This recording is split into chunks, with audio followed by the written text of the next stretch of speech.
लखनऊ में आग लगी और कुछ ही मिनटों में 15 बच्चों की जान चली गई।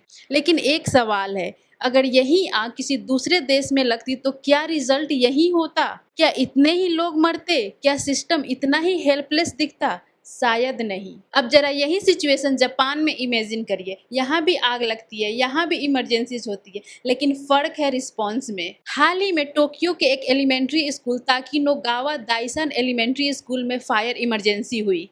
उस वक्त बिल्डिंग में 300 से ज्यादा स्टूडेंट्स एंड स्टाफ मौजूद थे। सिचुएशन डेंजरस थी। फायर अपर फ्लोर पर शुरू हुई थी, लेकिन पैनिक नहीं हुआ कोई। क्यों? क्योंकि यहाँ सिस्टम कोलैप्स नहीं हुआ। फायर अलार्म तुरंत एक्टिव हुआ। टीचर्स ने तुरंत इवैक्यूएशन प्रोटोकॉल शुरू किया। स्टूडेंट्स ऑर्डरली तरीके से बाहर निकाले गए। फायर फाइटर्स मिनट्स में साइट पर पहुंच गए। रैपिड रेस्क्यू ऑपरेशन शुरू हुआ। रिजल्ट, कई लोग इंजर्ड तो हुए, लेकिन कोई जान नहीं गई। जापान में सेफ्टी ऑप्शनल नहीं है, यहाँ रेगुलर फायर ड्रिल्स होते हैं। इमरजेंसी एग्जिट क्लियर रखे जाते हैं। बिल्डिंग्स का स्ट्रिक्ट इंस्पेक्शन होता है। सबसे बड़ी बात, यहाँ सेफ्टी रूल सिर्फ पेपर वर्क नहीं है। यहाँ डिजास्टर आने के बाद रिएक्शन नहीं होता, बल्कि पहले होता है। लखनऊ की इस ट्रेजेडी ने एक बार फिर हमारे सिस्टम की बहुत बड़ी कमजोरी सामने रख दी। रिपोर्ट्स के मुताबिक बिल्डिंग में कई सीरियस लैप्स थे। फायर सेफ्टी कंप्लायंस पे सवाल है, इमरजेंसी प्रिपेयरनेस पे सवाल है, इंस्पेक्शन प्रोसेस पे सवाल है। लेकिन सबसे डिस्टर्बिंग बात यह है कि ये ट्रेजेडी पहली बार नहीं हुआ।